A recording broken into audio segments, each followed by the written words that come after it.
Hello, and today we're doing an FPL review for game week number 36. That's right, it was the blank game week, and we're going to look back at how we did in this match week and how our transfers went, how our captaincy went, and all that lovely stuff. So make sure you smash a like on it, and be sure to check out my FPL preview for the game week 37 matchup, and that will be coming out, of course, at the deadline, on time of the deadline at 4:30. The deadline is 4:30, so don't forget that. Slightly earlier than usual. 4:30 deadline this Tuesday afternoon. But first of all, we have to do our FPL preview for game week 37. First of all, though, game week 36 review, and here it is. We're going to get straight into it. And what am I going to start off with? Well, just to start off with, I'm going to say the fact that Aston Villa, they lost 3-2. I mean, just leave it out. Like, what's that about? Martinez, he's been an amazing goalkeeper this season, still could get the record number of points.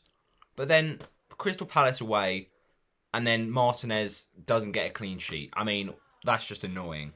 And usually, Villa have got this really good away record, but they just fell apart in that game from a winning position. You've got to give it to El Ghazi. He's been doing absolute bits recently for the Villains, and he's, pretty impressive at the minute. But yeah, it is what it is. We move on and we go for this game week. But basically, I was looking at my score on Sunday afternoon and it was just all going wrong. So we brought in this week Nat Phillips from Liverpool, away to West Brom. We thought, why not? The best time to double up for that Liverpool defence. And we went for it. And at the end of the day, it's just so frustrating because we went for Ruben Diaz and Nat Phillips over Sergio Reguilon. So Diaz doesn't play, and then Phillips doesn't get a clean sheet. I mean, what could you possibly do about that? It's so annoying. And then, of course, Tottenham go and get a clean sheet. At least Reguilon didn't get any goals or assists or bonus points, but it's still so frustrating. We wanted a defender with good clean sheet potential, and I thought Diaz would have that against Newcastle. Well, he didn't play, and I thought everyone thought Phillips would have that against West Brom. But, fair enough, Robson Kanu. So then to compound my misery, a Son captaincy blank instead of Harry Kane, who we could have captained easily, but we went with Son because it was more differential, and it cursed us. It really, really did curse us. Very few people went for him, and I thought that was crazy because at the end of the day, he's a midfielder. He can get more goals more points for a goal, and he's just as attacking as Harry Kane. But just so frustrating. He had that really good chance that was parried well by Patricio, but other than that, really quiet. And what can you do? I've been captain blanking all season, and it is so frustrating when you've got Harry Kane. At least he gets you the goal, but a lot of people captained him, and I didn't. So instead, I had Son captain and Michail Antonio vice-captain. And one annoying player that just can't seem to stop scoring right now, which is just really hurting my rank, is Mohamed Salah. And the West Brom game, I was just praying for a Phillips goal. He actually did get in a few attacking positions and nearly scored a couple of times some headers. Trent, once again, doing the bits from that set piece. What a moment for Alisson. But the main thing is, Mo Salah scored, and he just is so hungry for that golden boot to try and beat Harry Kane. They're really, really neck and neck now. But it was one of those ones, he just takes it instinctively, doesn't think about it for a second moment, and just goes for it into the bottom corner, I should say, in off the post, and Salah scores. He always seems to do it at the Hawthorns, but not necessarily against West Brom at Anfield. So, fair play, Mo Salah. You've just absolutely hit my rank once again. And a lot of people captained him, which really compounded the misery. But the fact that he gets 3 bonus points over the goalkeeper scoring 2 bonus points, that is an absolute outrage. So I don't know how Salah's managed up with 20 points for people that captained him. It's just a joke. But yeah, when he isn't, in my team and he's scoring points and I don't own him, it's a bit of a nightmare. So yeah, we're certainly not finishing the season in style, and you just hate to see it at this point. But what can you do? We're doing the best we can. And Rafinha is another interesting one. We thought about transferring him in, but we forget to do it, and he gets an assist against Burnley. Still could have had more points and, wasn't brilliant in the game, but it's just so frustrating right now. This FPL season, it's winding down, and at this point, right, I've had a great season. And this end to the season is actually not fitting for all the progress we've made. It's not representative of my quality this season. And it's not, deserving for what I've done so far. So it's really frustrating to see that kind of come to an end. But we've still got 2 game weeks to go. We can arrange that. We can correct those mistakes. And hopefully not have another bad red arrow. It's the second red arrow of this, consecutive weeks. We got a red arrow in the triple game week. That was just Maguire unluckiness, Watkins red card. This week it wasn't necessarily a problem of players blanking, but it was more not choosing the right players to captain, and ultimately not having those players getting points from those transfers that we made. But hopefully I'll make some better transfers this week and we can quickly forget those mistakes. But the funny thing is, for game week number 36, this blank game week, 5, 2, and 6, if we can actually show you, 6. They were all the scores of my players this week. It's just an absolute joke, and it shows how bad of a blank game week 36 I had. I ended up finishing on a total of 47 points. So with the -8 in consideration, it's 39, big red arrow, and you just don't like to see it. I mean, some people had even worse than that in the 30s, but it's still not great because at least we've beaten the average, which was 38 this week, but it's not a good game week rank. 2,357,657, and it sees us drop from 307k, I think it was, to now 336k. 336,055 to be precise, and that is really, really frustrating because this season we were hoping to break into that top 250k, and it's been a great season. Previously we'd had our best finish as 1,200,000. So this is an amazing improvement, but we want to finish in that top 250k, I should say. And let's hopefully get some green arrows to end the season to get that. But yeah, I guess the -8 did hit me a little bit and it hurt me. But what can you do? I was doing my best to make some transfers and some of the players wouldn't play, the likes of Lewis Dunk and Harry Maguire, which was just very unlucky on my part. So yeah, it was 47 points, which is just above average, but 39 when you consider the 3 transfers. So it's a game week drop of about 29k. So game week 35, we had a 26k drop. So we've actually 3,000 bigger of a drop compared to last week, and that is not what you like to see. We're kind of declining at the minute, and we need to stop that bad rut. We were really in good form around the game week 27, game week 28 mark, but now we're just not in a good position, and this team is struggling. It's got to be said. Right now we're struggling to get the best out of our players, and I've still got the faith because good fixtures are coming up, but these aren't good red arrows, and they're really kind of hindering our progress. So we've just got to try and keep on pushing. A -9.45% decrease in terms of the red arrow.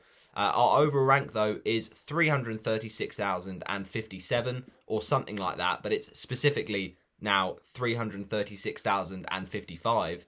But ultimately, it's just not a good week for me, and it's just been a week of misfiring players for my side. They've just not quite had that accuracy. And it is a moderately differential team as well, so to have that not go your way, and when you do get those differentials getting you points, you really go up in rank, but the other side of it, the other side of the coin is really, really struggling and dropping in ranks. So, yeah, it's not good. This week was a key stage, really, in the season that I needed to bounce back from last week's disappointment. A key stage for success that I required. But, at this point, I might just have to take the L because it just didn't go well. Transfer number 1. What did we do last game week to try and, do the best we could this time around? Well, the first one, Phillips in for Harry Maguire. At the end of the day, Phillips looks like a great threat and Liverpool have got good fixtures. So I'm not saying that's a bad transfer because Maguire is out for the season. Anyone that could have come in would have been a better one. But ultimately, Phillips still looks a very good FPL asset, very cheap as well. So that at least earned me 2 extra points because unfortunately Phillips couldn't get the clean sheet. Then we have Iheanacho out because obviously he had a blank this game week, and Antonio in for the game up against Brighton, and I was hoping for some goals there for Mikhail, but it didn't come. Still though, earns me 2 extra points.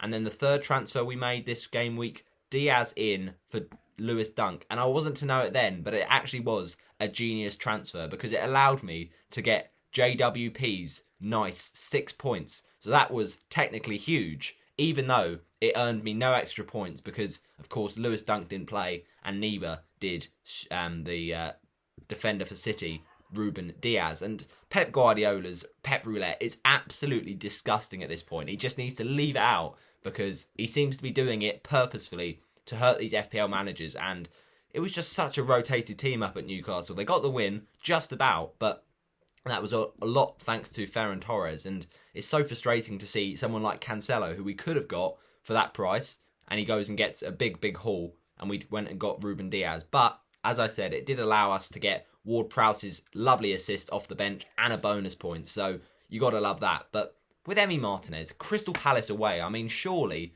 Martinez owners thought that was a good chance of a clean sheet with Palace's struggles for goals this season. But no, 3 goals conceded, and they hit them at a time where, actually right now, Eze and Benteke are really hard to stop.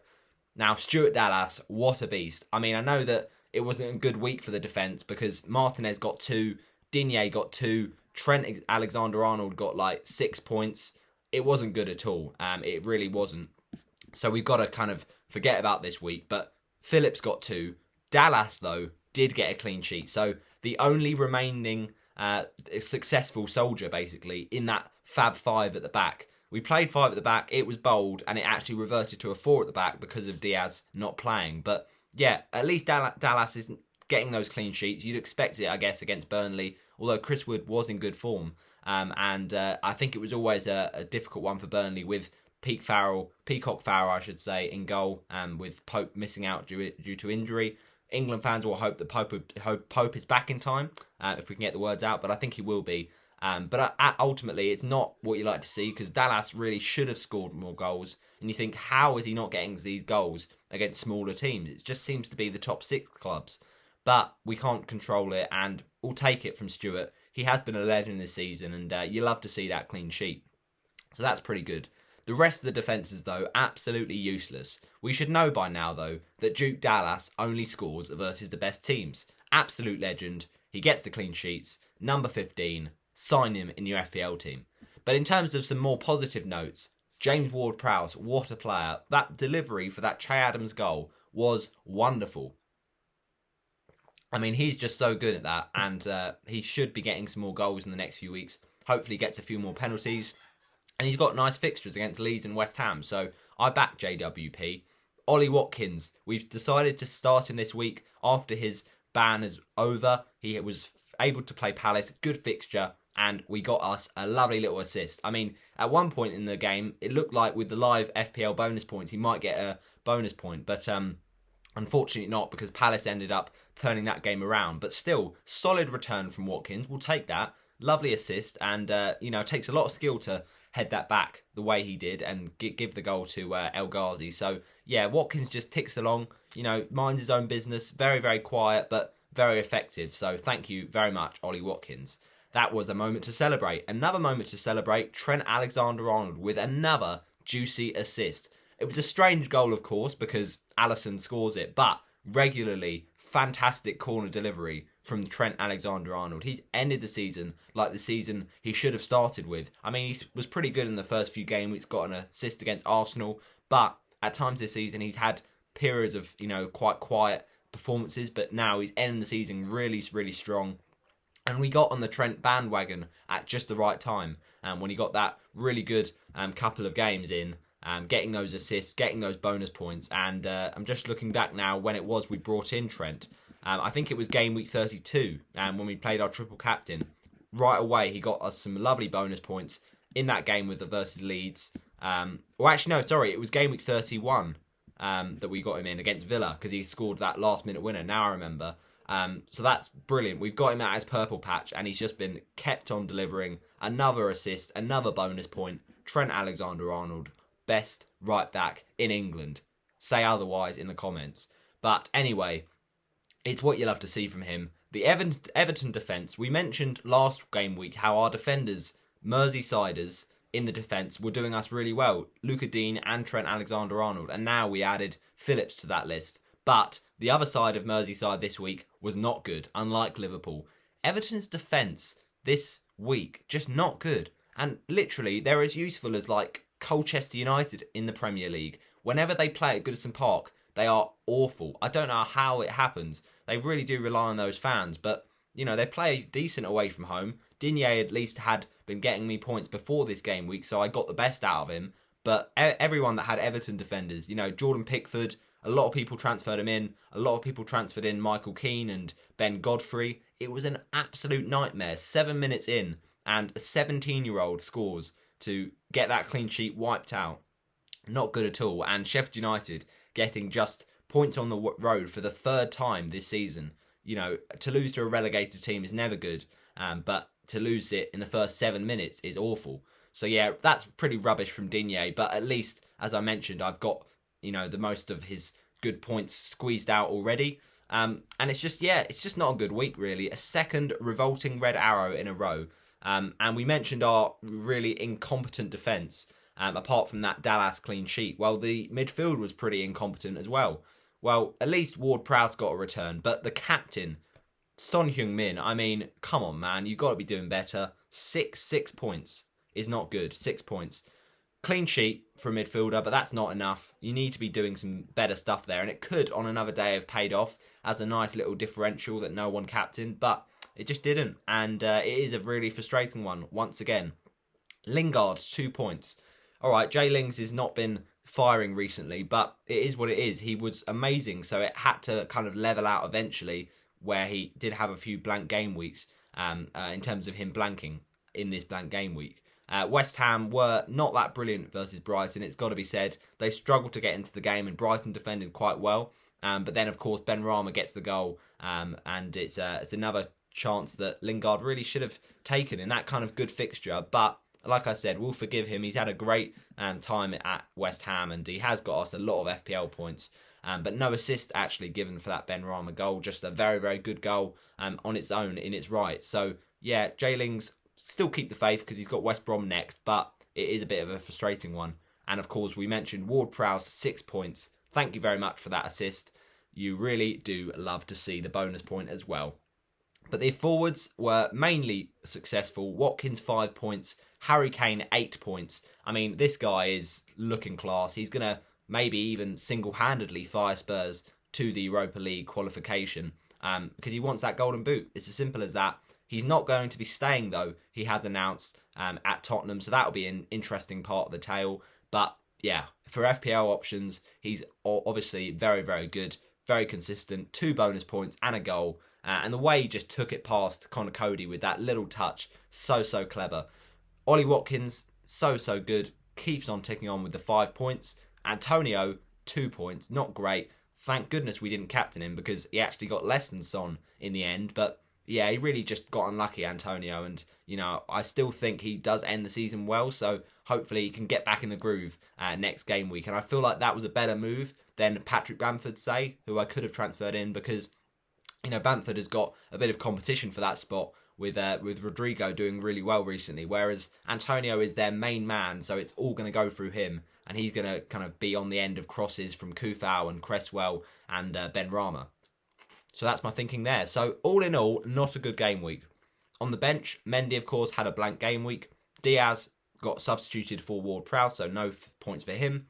Bowen actually scored 3 points, so 1 more than Lingard and Antonio, which is a bit annoying, but it really doesn't make much of a difference. It's just that he was subbed off once again, and I didn't play him because I didn't think he would get the minutes, and once again that proves the case. He just is a really bit part player, and it's so frustrating because I thought he'd be a great differential, but it's not worked out that way. So yeah, he's one I'm probably looking to force out soon, but again, he faces West Brom. Should we just keep him? But the clean sheet, yeah, alright, whatever. 63 minutes because at that time Brighton hadn't scored. And yeah, not great at all. But Fernandes was the last player on our bench. He also blanked. Just not a good blank game week. It's as simple as that. We need to quickly forget about this one and just move on to game week 37, where we can still get a good rank this season. You know, we've got very much the momentum and the, you know, signs that we've done well this season, but we just need to end it on a high and hopefully correct those mistakes. It's never good to get 2 red arrows in a row, but at this point, I'm just getting hyped for the Euros, for Euro Fantasy, of course, which will be coming out, and I'll reveal my team soon. And of course, next season, when Watford will be in the Premier League, and it will be a great season. I can rebuild, fresh start, blank slate, and try and get even better than this season, which will be difficult because this season we've gone on leaps and bounds, but we'll do our best. But it's just waiting out now for the next season at this point. So we've been unlucky with FPL, and fair play if you had Alisson in FPL. What absolute scenes with that goal! But yeah, it's just another day, another captaincy blank, and it could have been a success, but we got unlucky.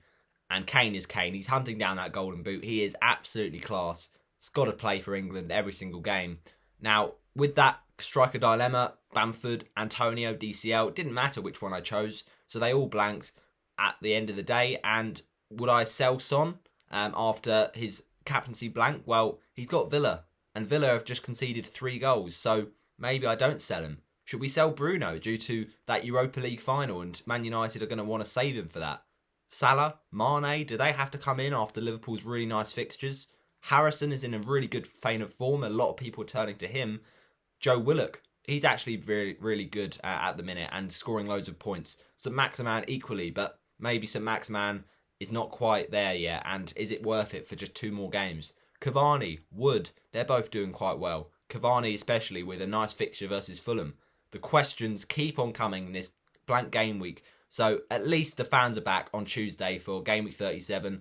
That's good at least, but it certainly wasn't a good game week in most respects of the word. So yeah, we finish with a game week rank of, once again, 2,357,657. So we're on an overall points tally of 2,202. And we've scored 47 points this game week. So it is a big red arrow. You don't like to see it, but at the end of the day, we've got 0.1 in the bank. Let's do what we can in game week 37 and try and forget about this one. So ultimately, we'll take that. And at this point in time, I'm actually on more points than I got of the whole of last season, which was 2006. I'm now on 2002. But let's push that up. Let's do some better transfers. Let's make that captaincy right this game week 37. But thanks for watching my FPL game week 36 review, I should say, for blank game week. I hope you have enjoyed. Smash a like on the comment and comment your thoughts on it. And be tuned in and ready to watch my FPL preview for game week 37. 4:30 deadline. Don't forget it. Thanks for watching.